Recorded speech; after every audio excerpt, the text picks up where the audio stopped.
साथियों नमस्कार। पटना बिहार से मैं अमिताभ कुमार दास, आईपीएस 94 बैच, और आप देख रहे हैं मेरा अपना यूट्यूब चैनल दास बोले बिंदास। क्योंकि जब बुज़दिलों ने मुंह में दही जमा लिया हो तो दास का बिंदास बोलना ज़रूरी हो जाता है। साथियों, चुनाव का महीना है और पवन शोर कर रहा है। पवन मतलब पवन सिंह, जो भोजपुरी फिल्मों के पावर स्टार हैं। और ये जो पवन का शोर है ये बिहार की काराकाट लोकसभा सीट में सुनाई दे रहा है। अब ये पूरा वीडियो आखिर तक दिल थाम कर देखिए। साथियों, ये जो पवन सिंह हैं पावर स्टार, भोजपुरी के गायक भी हैं और नायक भी हैं। इनका एक भोजपुरी गीत बहुत पॉपुलर हुआ था, मकबूल हुआ था, लगावेलू लिपस्टिक हिलेला आरा डिस्ट्रिक्ट। इसमें कवि नायिका से कहता है कि जब वो लिपस्टिक लगाती है तो आरा जिले में भूकंप की परिस्थितियां उत्पन्न हो जाती हैं। इसके बाद पवन सिंह ने कुछ फिल्मों में काम भी किया, हीरो का काम भी किया। इसी बीच भाजपा ने क्या किया, जो राम भक्तों की पार्टी है, उसने 3 भोजपुरी नायकों को सांसद बनवा दिया। एक तो मनोज तिवारी उर्फ रिंकिया के पापा, दूसरे दिनेश लाल यादव निरहुआ, और तीसरे रवि किशन। इसके बाद पूरे भोजपुरी फिल्मी जगत में खुजली की महामारी फैल गई और सबको चुनावों की खुजली होने लगी।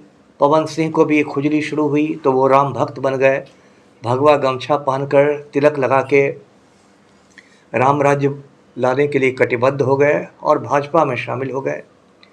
पवन सिंह की गिद्ध दृष्टि थी आरा लोकसभा सीट पर, क्योंकि जो आरा सीट है यहाँ राजपूत मतदाता अच्छी खासी संख्या में है। पवन सिंह भी उसी बिरादरी से आते हैं। तो इसके बाद पवन सिंह ने जोड़ लगाना शुरू किया आरा से भाजपा के लोकसभा टिकट के लिए। लेकिन आरा में पहले से आर.के. सिंह भाजपा के सांसद हैं, वो भी राजपूत बिरादरी के हैं, केंद्रीय मंत्री भी हैं, और उनका खूंटा इतना मजबूत है कि पवन सिंह उनका खूंटा उखाड़ नहीं सका। उसके बाद जब भाजपा ने लोकसभा प्रत्याशियों की सूची जारी की तो पश्चिम बंगाल के आसनसोल से पवन सिंह को उम्मीदवार बनाया गया। पवन सिंह का एक वीडियो बहुत वायरल हुआ कि वो मोबाइल में ये खबर देख रहा है। खबर देखने के बाद अपने साथियों से गले मिलता है, बजरंगबली से आशीर्वाद लेता है और चेहरे पर मोहक मुस्कान थी। ऐसा लगता था कि अच्छे दिन आ ही गए हैं। लेकिन तृणमूल कांग्रेस वालों ने पवन सिंह पर हमला करना शुरू किया। तृणमूल कांग्रेस, जो बंगाल की सत्ताधारी पार्टी है, उसने कहा कि पवन सिंह बंगाली महिलाओं के बारे में अभद्र बातें कहता है, बंगाली महिलाओं को माल कहता है, और पहले इसने म्यूज़िक एल्बम बनाया है बंगाल से लाइव सौतनियाँ। मतलब समझिए कि सारे गड़े मुर्दे उखाड़ दिए गए और मुर्दों की ऐसी बदबू फैली कि पवन सिंह भागते नजर आया। भाजपा ने कहा कि भाई, बंगाल में तो बंगाली महिलाओं का मजाक उड़ाने वाले को हम टिकट नहीं दे सकते हैं, नहीं तो बंगाल से 42 लोकसभा सीटें हैं, सभी सीटों में हमारा बंटाधार हो जाएगा। तो पवन सिंह ने वो टिकट वापस कर दिया। उसके बाद पवन सिंह की उछल कूद जारी रही। कभी हल्ला होता था कि औरंगाबाद से लड़ सकता है, कहीं इससे लड़ सकता है, मतलब जहाँ जहाँ राजपूतों की संख्या वहाँ वहाँ पवन सिंह। तो ये ऐसे पावर स्टार हैं जिनका पावर सिर्फ राजपूतों के बीच ही दिखता है, दलितों के बीच, मुसलमानों के बीच, यादवों के बीच, कुशवाहा मतदाताओं के बीच इनका पावर लगता है गायब हो जाता है। और बीच में ऐसा भी हल्ला हुआ कि हो सकता है राजद वाले पवन सिंह को बुलाकर लालटेन थमा दे और फिर ये राम भक्त से रातों रात लालू भक्त बन जाए। राजनीति में ये कोई बड़ी बात नहीं है पलटी मारना। अब एक नई खबर साथियों आ रही है। ये खबर कल से फैली है कि एक्स पर पवन सिंह ने ट्वीट किया है कि भाई, मैं तो लोकसभा चुनाव लड़ूंगा काराकाट से, क्योंकि मैंने अपनी माँ से वादा किया था कि मैं तो 2024 में चुनाव लड़ूंगा ही लड़ूंगा। अब ये काराकाट के बारे में आप जान लीजिए। काराकाट की जो सीट है वहाँ से राष्ट्रीय लोक मोर्चा के उम्मीदवार हैं उपेंद्र कुशवाहा।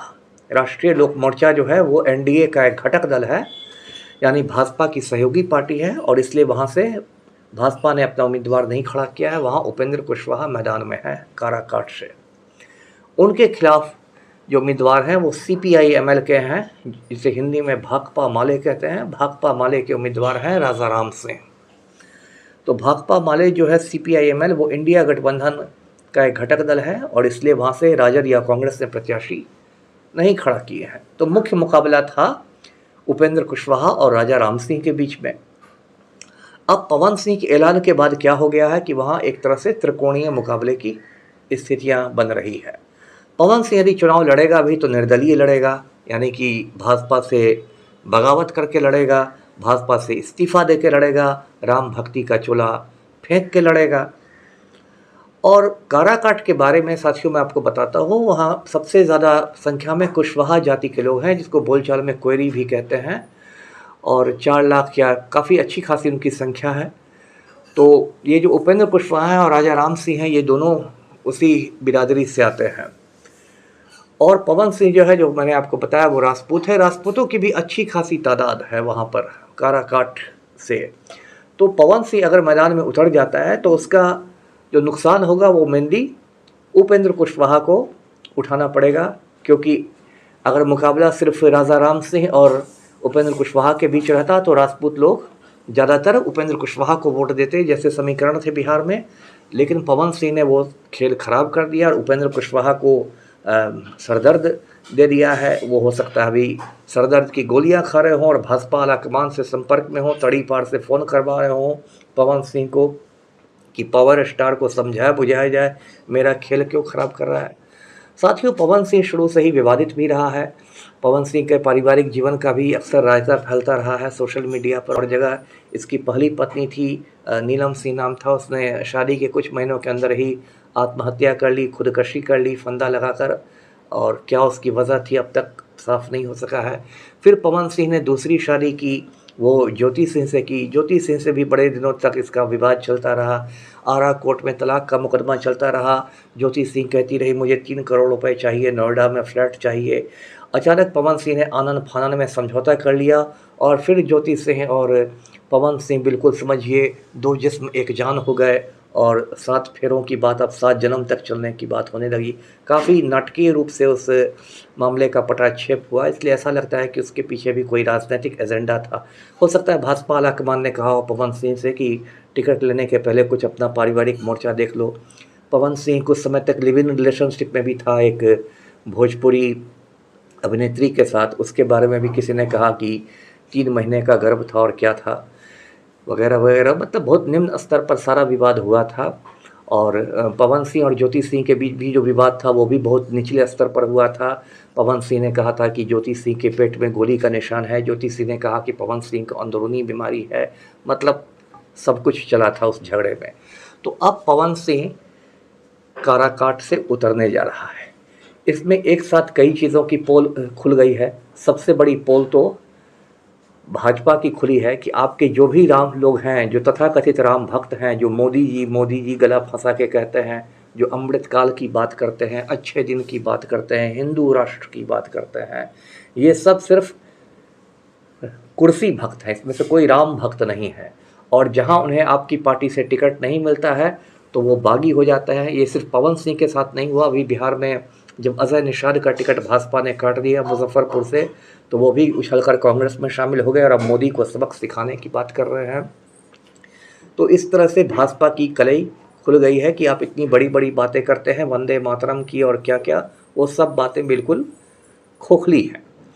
कुछ लोग ये भी कह रहे हैं कि पवन सिंह ने इतने पहले जो ऐलान किया है ये भाजपा आलाकमान पर एक तरह का दबाव बनाने के लिए किया है कि भाई मुझे कहीं पर एडजस्ट करो, नहीं तो मैं बागी बनने के लिए भी तैयार हूँ। तो हो सकता है इसमें भी कुछ सच्चाई हो। अब फिल्मों में इतनी एक्टिंग करते हैं तो कुछ एक्टिंग तो राजनीति में भी करेंगे। तो देखिए, फ़िलहाल यही है कि जैसा मैंने बताया, चुनाव का महीना और काराकाट में पवन सिंह का शोर हो रहा है। ये शोर बढ़ते जाएगा और इसको जानने के लिए आप मेरे चैनल को नियमित रूप से देखते रहिए। धन्यवाद। जय हिंद।